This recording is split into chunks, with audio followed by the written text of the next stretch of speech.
लग्नानंतरचे प्रेम भाग 23. प्रेमला पाहून धनश्रीचा फुललेला चेहरा सुमितच्या नजरेसमोरून जाता जात नव्हता. हा कोण आहे प्रेम?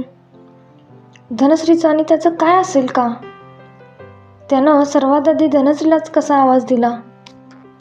आणि तो दिसताच धनश्रीच्या चेहऱ्यावर जी स्माईल होती तशी स्माईल तर याआधी कधी तिच्या चेहऱ्यावर दिसली नाही.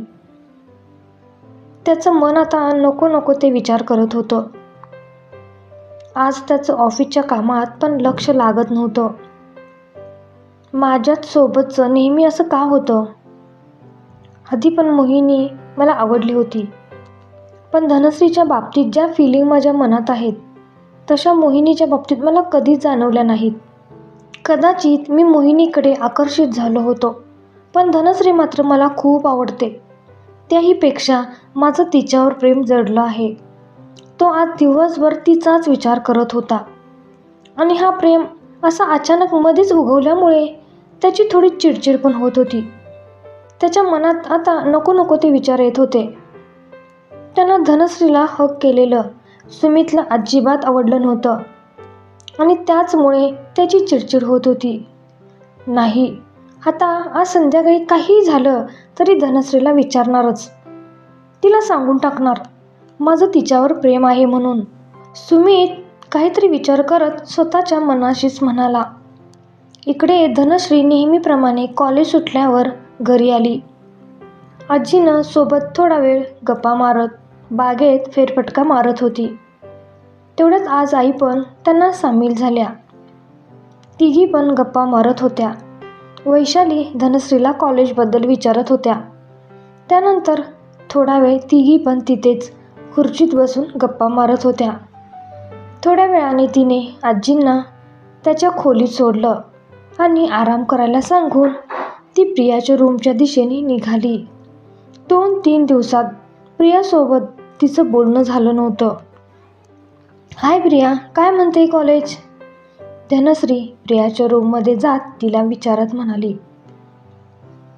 पण तिच्या बोलण्याकडे प्रियाचं मात्र बिलकुल लक्ष नव्हतं.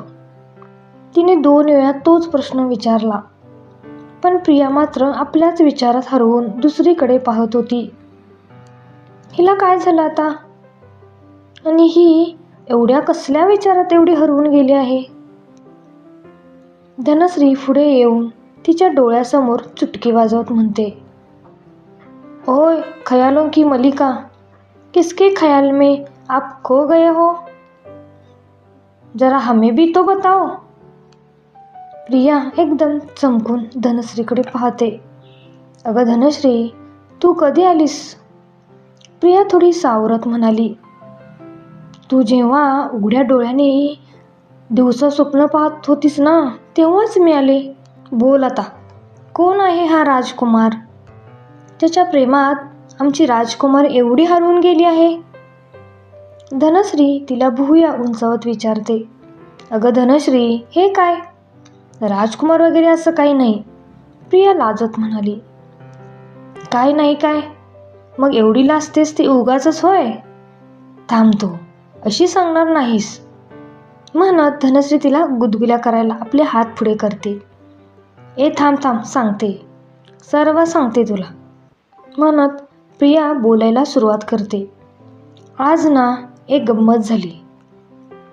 अगं आमचं लेक्चर सुरू होतं आणि सरांनी सर्व मुलांना एक प्रश्न विचारला, पण त्याचं उत्तर कोणालाच येत नव्हतं. त्यानंतर कालच एक नवीन मुलगा कॉलेजला आला आहे. त्यानं असं उत्तर सांगितलं की सर्व मुलं मुली त्याच्याकडे पाहतच राहिली. आणि तो कसला हँडसम आहे म्हणून सांगू तुला, अगदी फिल्मी हिरो सारखा दिसतो तो. मग यात कसली आली गंमत? मध्येच ती प्रियाला चिडवत बोलते. ऐक ना पुढे. हा बोल. अगं त्या मुलाशी बोलायला सर्व मुली त्याच्या मागे पुढे करत होत्या, पण तुला माहीत आहे का, तो मुलगा स्वतःहून चक्क माझ्याशी बोलला. प्रिया अभिमानाने सांगत होती. प्रिया मॅडम, मग पुढे काय झालं? काय म्हणला तुला तो? म्हणजे तुझ्याशी बोलला म्हणतेस? काय बोलला तो? अगं खरं तर तो समोरून माझ्याशी बोलत होता, पण मला त्याच्याशी काय बोलावं ते पण सुचत नव्हते.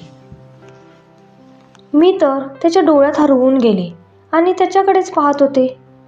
आणि या सर्वात तो काय बोलला, काय म्हणाला ते मला काहीच ऐकू येत नव्हतं.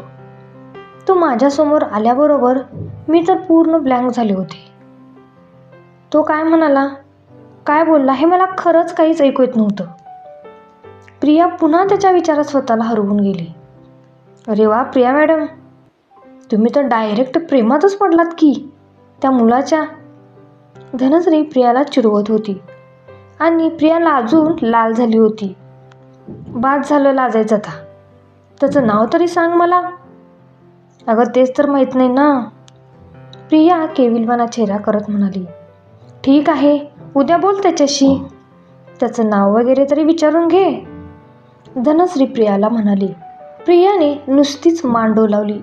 अगं प्रिया, तू तर चक्क लाजून लाल झालीस. धनश्री आता तिची मस्करी करत होती. काय ग धनश्री, काही काय म्हणत पुन्हा प्रियाला असते आणि धनश्रीला मिठी मारते. त्यानंतर धनश्री प्रियाला बाय करून तिच्या रूममध्ये आली आणि बुक घेऊन वाचत बसली. संध्याकाळ होतच आली होती. इकडे सुमित ऑफिसमधून घरी यायला निघाला होता. आज तो धनश्रीला विचारणार होता. तो तिला कसं विचारायचं याचाच विचार करत असतो. असं अचानक आपण तिच्यापुढे आपलं प्रेम व्यक्त करणं योग्य होईल का? तिला आपल्या विचारण्याचा राग तर येणार नाही ना? ती तर अजून आपल्यासोबत नीटसं बोलत पण नाही. आणि अशा परिस्थितीत तिला अचानक प्रपोज केलं तर ती काय म्हणेल? नाही नको, उगाच त्यावरून पुन्हा जर भांडण झालं तर. एवढ्यात पुन्हा तो प्रेम त्याच्या नजरेसमोर आला. मी जर लेट केलं तर तो प्रेम, अरे पण धनश्रीचं आणि माझं तर लग्न झालं आहे. ती अशी आता मला सोडून जाईल? पण आमच्यात नवरा बायकोसारखं काहीच संबंधच नाहीत तर. अरे यार, काय करू मी? मला काहीच का सुचत नाही. सुमित गाडी ड्राईव्ह करत विचार करत होता. आणि प्रेमला धनश्रीसोबत बोलताना पहिल्यापासून मी का एवढा पॉझिटिव्ह होतोय? कदाचित त्यांच्यात फक्त मैत्री असेल. विचार करता करता गाडी घरी येऊन पोहोचली होती. सुमितचं मात्र अजून काहीच ठरलं नव्हतं. धनश्रीला विचारू का नको? अजून पण त्याचं मन याचं दुविधेत अडकलं होतं. तेवढ्यात त्याला एक कल्पना सुचली आणि त्यानं आता तसंच करायचं ठरवलं. त्यानं गाडी लावली आणि गाणं गुणगुणतच घरात प्रवेश केला. वैशाली बाहेर हॉलमध्येच बसल्या होत्या. सुमितला एवढं खुश पाहून त्यांना पण खूप आनंद झाला होता. हाय मॉम, काय करतेस? तो आत येत म्हणाला.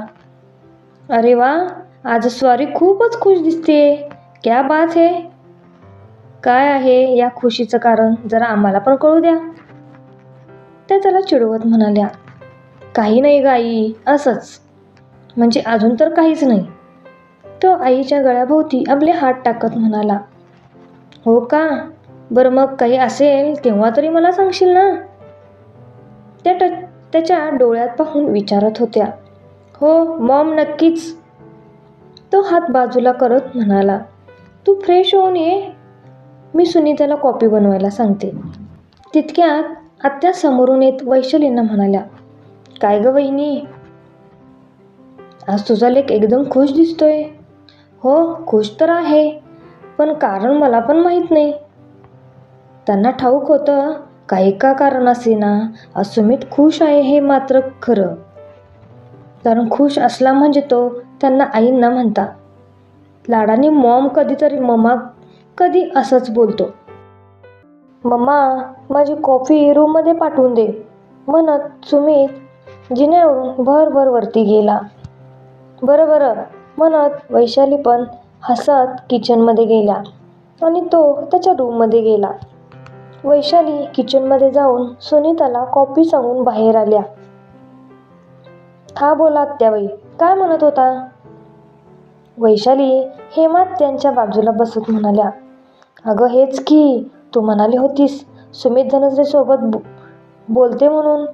बोललीस का त्या दोघांशी? हो म्हणजे काल मी बोलले धनश्रीसोबत.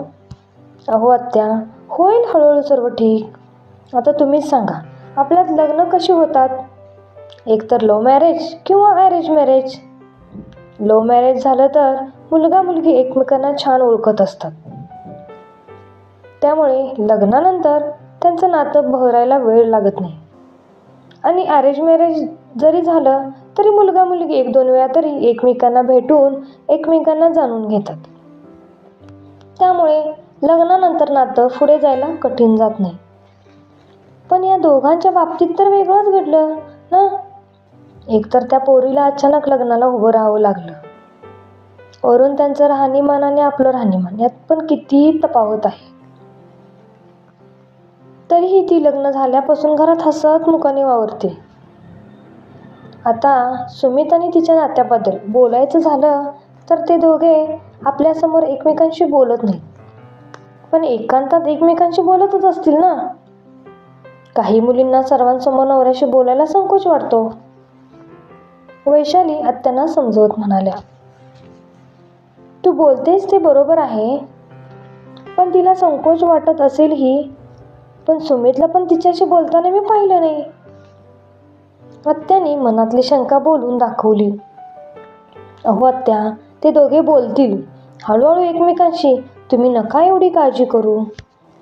वैशाली आत्यांना समजवण्याच्या सुरात म्हणाल्या, वहिनी तुझं बोलणं पटतंय मला, पण आता आणि हा पण कशाला? हळूहळू होईल सर्व ठीक. जुने झाल्यावर ते दोघे एवढे बोलतील की नंतर आपल्याला त्यांना शांत बसा म्हणावं लागेल. वैशाली हसत म्हणाल्या.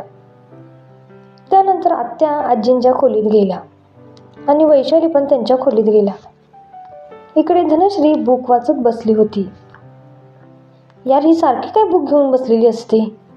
हिला सारखं अभ्यास करायचा कंटाळा कसा काय येत नाही? पुस्तकी किडा आहे नुसती. तो आपल्या मनाशीच बोलत आज जाऊन फ्रेश होऊन आला. हाय धनश्री, कसा गेला आजचा दिवस? कुठून तरी सुरुवात करायला हवी म्हणून त्यानं तिला विचारलं. कसा जाणार? नेहमीप्रमाणेच की. धनश्रीने आज पण त्याच्याकडे न पाहताच खाली पाहून उत्तर दिलं. यार, हिला कसं बोलतं करू, काहीच सुचत नाही. ही तर त्या बुकमधून डोकं पण वर काढत नाही. तेवढ्यात सुनीताताई कॉफी घेऊन आल्या. सुमित कॉफीचं मग घेत सुनीताताईंना म्हणाला, सुनीताताई, एकच कप कॉफी आणलीत. तुम्ही तुमच्या धनश्री ताई पहा, अभ्यास करून किती थकल्यात. त्यांच्यासाठी पण एक कॉफी घेऊन याल का प्लीज? अहो दादा, आणते की लगेच. असं ते प्लीज बीज काय कशाला म्हणताय? म्हणत त्या बाहेर गेल्या. सुमित, काय हे, तू कशाला उगाच त्या सुनीताताईंना त्रास देतोयस? मग आपण दोघे एका कपाने कॉफी घ्यायची का? तो तिचं बोलणं पूर्ण व्हायच्या आतच म्हणाला. सुमित, तू जरा जास्तच बोलतोयस असं तुला नाही वाटत? हे बोलून बाल्कनीत जाऊन उभी राहिली. सीट यार, काय करू मी हिचं? ही का अशी वागते माझ्याशी? त्या प्रेमसोबत बोलताना मात्र कशी हसून बोलत होती, आणि माझ्याशी बोलायचं म्हटलं की हिला काय चावतंय काय माहीत. सुमित मनातच बोलत असतो.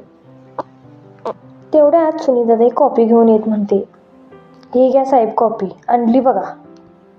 ती हातातला ट्रे टेबलवर ठेवत म्हणते, थँक्यू सुनीताताई, कॉफी आणून दिल्याबद्दल. सुमित म्हणतो, बरं थँकू म्हणत सुनीताताई हसत रूममधून बाहेर गेली. इकडे धनश्रीला मात्र सुनीताताईंच्या बोलण्याचा हसू येतं. ती त्या दोघांचं बोलणं ऐकून गालातच हसत होती. त्याने पण अजून कॉफी घेतली नव्हती. तो दोन्ही कॉफीचे मग घेऊन बाल्कनीत आला. धनश्री, अगं तुला पण अभ्यास करून करून कंटाळा आला असेल ना, म्हणून मी तुझ्यासाठी कॉफी आणायला सांगितली. तो तिच्या हातात कॉफीचा कप देत म्हणाला, ओके थँक्स. तिने त्याच्या हातातून तो कॉफीचा कप घेतला. धनश्री, ऐक ना, मला तुझ्याशी थोडं महत्त्वाचं बोलायचं आहे. तो धीर करून म्हणाला. अरे यार, ह्याला काय झाले आता? याला माझ्याशी का बोलायचं असेल? धनश्री मनातच म्हणाली. बोलायचं आहे ना? म्हणजे माझ्याशी भांडण वगैरे करण्याचा मूड नाही ना तुझा? धनश्री खोचकपणे म्हणाली. काय ग धनश्री, तू अशी का बोलतेस? खरंच मला तुझ्याशी महत्त्वाचं बोलायचं आहे. तो यावेळी तिच्या नजरेत पाहून म्हणाला. नाही म्हणजे तू जेव्हा पण बोलतोस तेव्हा आपल्यात भांडणच होतं, म्हणून म्हणाले. बरं बोल, तुला काय बोलायचं आहे ते? त्याने बोलायला तोंड उघडलं एवढा तिचा फोन वाजला. थांब जरा, मी फोन कोणाचा आहे ते पाहते म्हणत ती आत गेली. शिट यार, या फोनला पण आत्ताच वाजायचं होतं. आत्ता कुठे ही बया माझं बोलणं ऐकून घ्यायला तयार झाली होती. माझंच नशीब का असं दरवेळी माती खातं देवच जाणे. सुमित आपल्या नशिबाला कोसत म्हणतो. बरं, आता हिला कोणाचा फोन आला असेल याचा विचार करत सुमित धनश्री फोनवर काय बोलतो याचा कानोसा घेत असतो. अगं पण मनीषा, त्याला नोट्स हवे आहेत तर त्याने का नाही केला फोन? धनश्रीचं वाक्य त्याच्या कानावर आलं. म्हणजे मनीषाचा फोन आहे तर, पण नोट्स कोणाला हवे आहेत? तो मनातच विचार करत पुन्हा तेच बोलणं ऐकण्याचा प्रयत्न करत असतो.